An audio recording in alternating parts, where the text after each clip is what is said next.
आज आपण या प्रकारची एक शॉपिंग बॅग बघणार आहोत। ही भरपूर प्रमाणात मोठी आहे, याच्यामध्ये सामानही भरपूर बसू शकतं आणि ही बॅग आपण एकाच अखंड कापडामध्ये एकही कट न देता शिवणार आहोत आणि आज या बॅगला आपण वेगळ्या प्रकारे बॉटम शिवणार आहोत। ही बॅग बनवायला अतिशय कमी कापड लागतं आणि फार कमी वेळेत ही बॅग तयार होते। तुमच्याकडे उरलेले कुर्तीचे तुकडे किंवा ब्लाउजचे तुकडे यापासून तुम्ही अशा बॅगा बनवू शकता।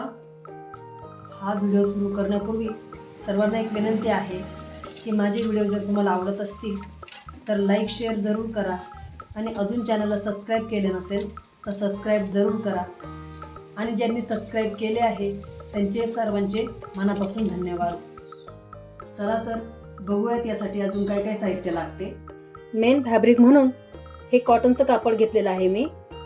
याचं माप 16 इंच रुंद आहे आणि उंची 29 इंच घेतलेली आहे। हा एक स्पंजचा तुकडा घेतलेला आहे आणि हे एक अस्तर। हा स्पंज आणि अस्तर या मापापेक्षा चारही बाजूंनी मी अर्धा इंच जास्त घेतलेला आहे। ही एक 16 इंच मापाची चेन घेतलेली आहे। बेल्ट बनवण्यासाठी या 3 बाय 25 इंच मापाच्या 2 पट्ट्या घेतलेल्या आहेत। या मी मेन फॅब्रिक मधूनच कट केलेल्या आहेत आणि पाइपिंगसाठी या 2 इंचाच्या काही पट्ट्या घेतलेल्या आहेत। हे आता आपण क्विल्ट करून घेणार आहोत। यासाठी इथं आपल्याला अशा उभ्या रेषा आखून घ्यायच्या आहेत। जेव्हा आपण अशा मोठ्या तुकड्यांना क्विल्ट करतो तेव्हा या टिपांमधलं अंतर थोडंसं जास्त ठेवायचं नेहमीपेक्षा, म्हणजे 1.5 ते 2 इंच अंतर ठेवायचं। या टिपा जर आपण जवळ जवळ घेतल्या तर हा स्पंज आकसतो आणि आपल्या मापांमध्ये बदल होऊन जातो। इथं मी 1.5 इंच अंतर घेऊन अशा रेषा आखलेल्या आहेत। आता या आखलेल्या रेषांवर टिपा देऊन घ्यायच्या आहेत। या तुकड्याला आपण असं क्विल्टिंग करून घेतलेलं आहे।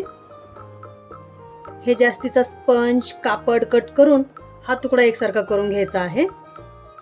याच्या बेल्टसाठी 2 पट्ट्या कट केल्या होत्या, याची आपण आता बेल्ट बनवणार आहोत। यासाठी या दोन्ही बाजूंना अर्धा इंच आतमध्ये घ्यायचा आहे आणि हे एकमेकांवर ठेवायचं आहे आणि तशी एक टीप देऊन घ्यायची आहे आणि याही बाजूला एक टीप देऊन घ्यायची आहे अशी संपूर्ण। याप्रमाणे हे दोन्ही बेल्ट आपण तयार करून घेणार आहोत। या बेल्टला मजबूती येण्यासाठी यामध्ये तुम्ही एखादी कापडाची पट्टी टाकू शकता। हे असे दोन्ही बेल्ट आपण तयार करून घेतले आहेत।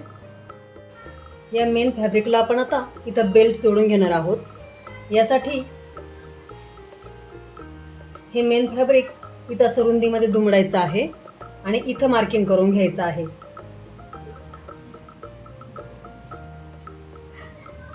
हे असं मध्यावर मार्किंग केल्यानंतर या मार्किंगच्या बाजूला इथे 2.5 इंचावर मार्किंग करायचं आहे आणि याही बाजूला इथं 2.5 इंचावर मार्किंग करायचं आहे आणि या मार्किंग केलेल्या बाजूला आपण इथं बेल्ट जोडून घेणार आहोत।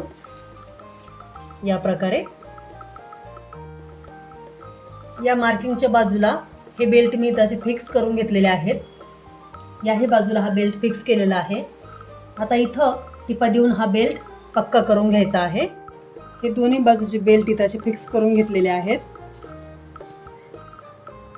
आता आपण इथं चेन जोडून घेणार आहोत। तर चेनचा हा भाग मोकळा करून घ्यायचा आहे। चेनची ही सुलट बाजू या मेन फॅब्रिकवर खालच्या दिशेला जाईल या पद्धतीने अशी इथे ठेवून घ्यायची आहे आणि इथे एक टीप देऊन ही चेन पक्की करून घ्यायची आहे। ही चेन इथं अशी जोडल्यानंतर मागच्या दिशेला हा भाग वळवून इथे एक दाबटीप देऊन घ्यायची आहे। मेन फॅब्रिकच्या दुसऱ्या बाजूलाही ही चेन आपण आता अशी जोडून घेणार आहोत। याही बाजूला ही चेन जोडून झालेली आहे आणि इथे आपण एक दाबटीप देऊन घेतलेली आहे। या पिशवीच्या दोन्ही सुलट बाजू समोरासमोर येतील याप्रमाणे ही वरची टोक अशी जुळवून घ्यायची आहेत आणि इथे टाचणीने फिक्स करायचं आहे। याही बाजूला ही दोन्ही टोक अशी एकत्र करायची आहेत, बरोबर एकसारखी जुळवून घ्यायची आहेत आणि इथे असं टाचणीने फिक्स करून घ्यायचं आहे। या पिशवीच्या आता खालच्या दिशेला आपल्याला इथे काही मार्किंग करायचं आहे,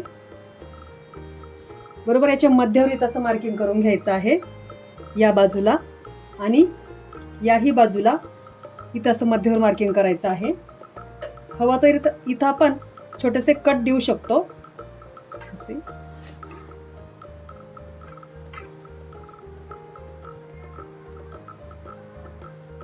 आता ही पिशवी पुन्हा सुलट करून घ्यायची आहे.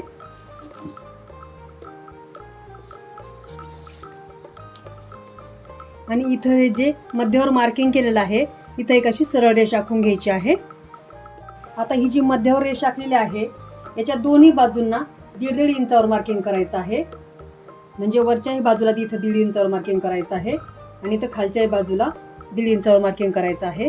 तसंच याही बाजूला इथे 1.5 इंचावर मार्किंग करायचं आहे आणि वरच्या दिशेला 1.5 इंचावर मार्किंग करायचं आहे. आणि या दोन्ही रेषा अशा आखून घ्यायच्या आहेत. आता या ज्या दोन्ही आखलेल्या रेषा आहेत या दोन्ही रेषा बरोबर एकमेकावर जुळवायच्या आहेत. आणि इथं क्लिप्सने असं फिक्स करून घ्यायचं आहे.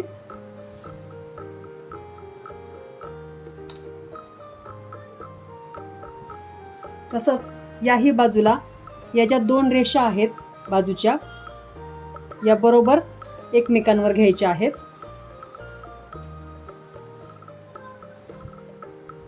आणि अशा एकमेकांवर ठेवून इथं क्लिप्सच्या मदतीने फिक्स करून घ्यायचं आहे.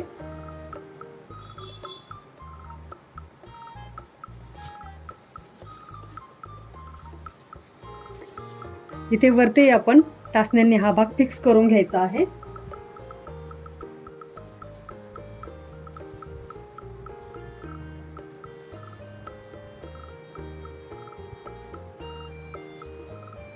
आता हा रनर या चेन मध्ये ते टाकून घ्यायचा आहे.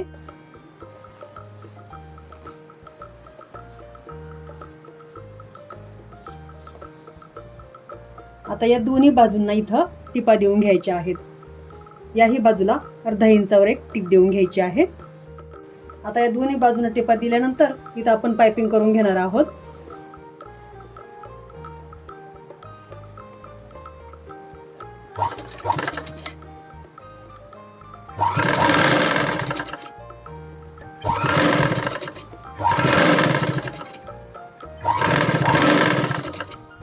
या प्रकारे दोन्ही बाजूने अशी पायपिंग जोडून घेतलेली आहे आपण. आता ही पिशवी आपण उलटवून घेणार आहोत. छान अशी आपली शॉपिंग बॅग तयार झालेली आहे. पाहू शकता तुम्ही किती छान फिनिशिंग आलेली आहे. आणि याचे बॉटम आपण ह्यावेळेस वेगळ्या प्रकारे शिवलेले आहेत. साईज याची छानशी भरपूर मोठी तयार झालेली आहे. अखंड कापडापासून ही बनवलेली आहे. याच्यामध्ये स्पेसही भरपूर मिळालेली आहे. याच्यामध्ये भरपूर सामान बसू शकतं. अगदी एक दिवसाच्या प्रवासासाठी तुम्ही वापरू शकता.